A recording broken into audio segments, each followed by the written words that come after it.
Hello, my name is Mary Christine Nolan and I'm Senior Vice President of Professional Services at nShift. I'm here today with some of my leaders doing some planning for 2026 and reflecting on what we've learned from 2025.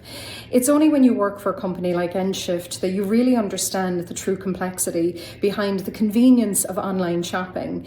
And many of the carriers that we work with have various stages of maturity in their own technology stack.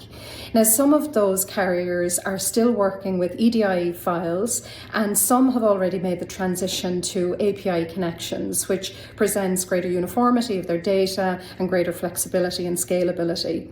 Now, my prediction for 2026 is that many of those carriers who have already adapted to API connections will be able to more easily take advantage of the cost savings and operational improvements of AI.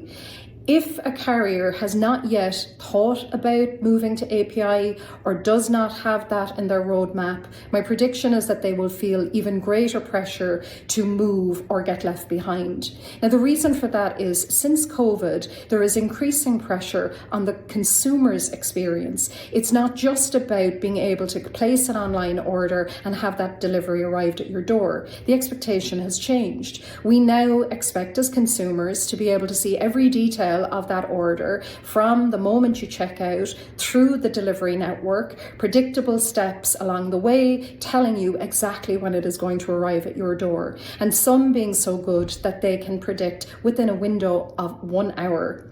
Now, when those carriers can use AI, they can improve their own cost efficiency, and that can be passed on to their customers.